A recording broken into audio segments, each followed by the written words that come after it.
My name is Yvonne. I'm a therapist, and this is another do-it-yourself mental health video for all of you out there that are currently trying to do some work on yourselves. And if that is you, then I am glad you're trying to do some work. But challenge is, for a lot of clients when they come to therapy for the first time, they know that they need to work on themselves, but they don't always know what they need to work on. And then even beyond that, they don't even know how to work on the thing that they don't even see. And so what I'm going to talk about today is a very common thought trap. It's a thought pattern that causes a lot of distress and a lot of challenges. And I'm going to actually illustrate it to you, or I'm going to tell you a way that it tends to manifest. And the name of this thought trap is all or nothing thinking, black and white thinking. It's living at extremes. And so let's just say that you're sitting around, like let's say it's like a Saturday, and you're not feeling good because you know that you haven't been eating very healthy, you haven't been really taking care of your body. Maybe there's a lot of drinking, a lot of smoking, a lot of this, a lot of that, junk food, so on and so forth. And so you decide on Saturday, because you're over it, that you're gonna go all in. And you're like, okay, that's it. I need to cut everything out of my life. Alcohol, bad food, I'm gonna exercise 7 days a week. I'm gonna drink 800 ounces of water every single day. I'm definitely gonna cut out all the junk food. I'm gonna eat really clean. And you set this plan for yourself, right? That is pretty intense. And you tell yourself that you're gonna do this 7 days a week and you're on it. So Sunday, you meal prep, you throw away all the alcohol in your house, and you kind of like psych yourself up for this, right? And you're feeling good, you're feeling empowered. And so Monday rolls around. And Monday morning you get up and you do all the things that you said you were gonna do. You go to the gym, you crush a workout, you don't have any alcohol that day, you eat really clean, you drink a lot of water, you don't drink soda, all of it. You do all the things that you said you were gonna do and you feel awesome. And you go to sleep Monday night feeling super empowered and strong and accomplished. And then Tuesday rolls around. And then Tuesday, maybe you're not feeling quite as motivated. And now you're starting to find all these reasons why you don't really need to go to the gym, or maybe you don't want to go, or maybe you're a little bit sore. And so you decide to forego the gym. And what ends up happening is maybe then, you know what, I didn't go to the gym, so why bother eating salad or drinking water? Forget it. You know what, I already missed a day. And so I may as well just scratch it for this week and start over on Monday.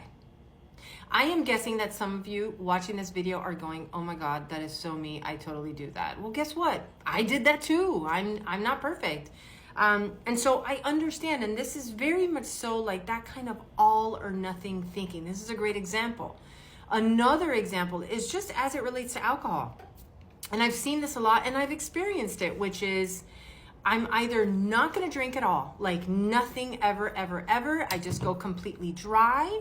But then I get to Friday and I'm like, man.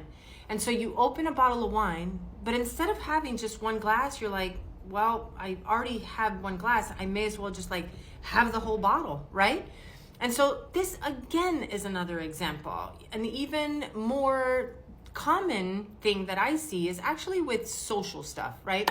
So maybe for you, the way that this all or nothing thinking manifests is I'm either super social, I am hanging out 24/7 with all of my friends, and I don't stop, I'm going, or I completely isolate myself, and I don't want to talk to anybody, and I shut my phone off, and I'm not checking social media, and I'm not doing any of that. So it's one or the other. Lastly, and this one is really tough, it's this idea that things don't count unless they're perfect. Right? So like maybe it's you have an assignment to do for school or something at work, and you agonize and get so stressed because you need it to be absolutely perfect, and any kind of like flaw or uncertainty about it, it just doesn't count. Everything has to be just so. So all of it's not all the examples, but these are just some like really common examples of like this all or nothing kind of approach to life. Now, as you can imagine, this causes a lot of problems, or it causes a lot of distress for people, because it's almost as if nothing is ever going to be quite enough, right? You're always going to be swinging from one end to the other.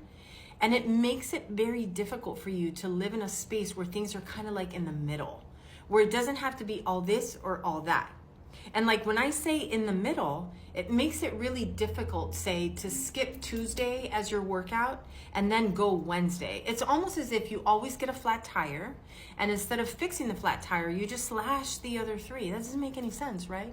But you still do it and it's ongoing. Now, this pattern, there's lots of reasons why you might have this pattern, and I don't have time in this video necessarily to explore all the reasons why you show up this way.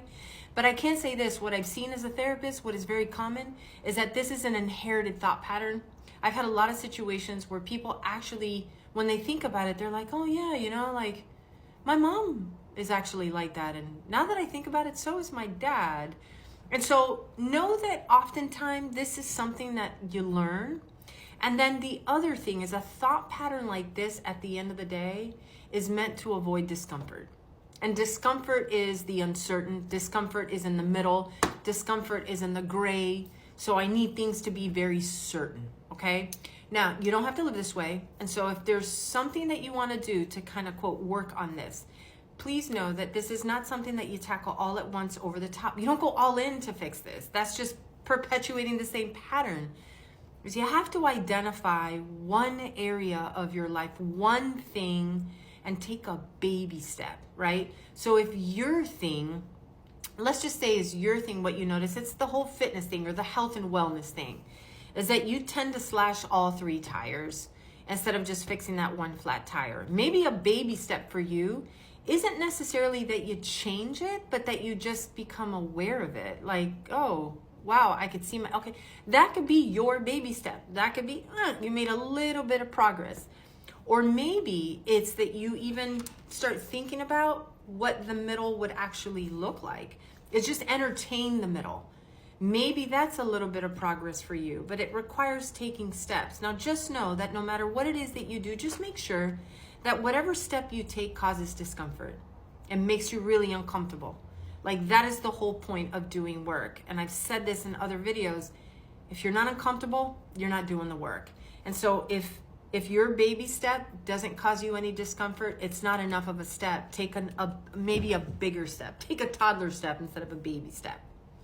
I hope you give it a shot. I hope this video was helpful for you, and I will see you in the next video. Goodbye.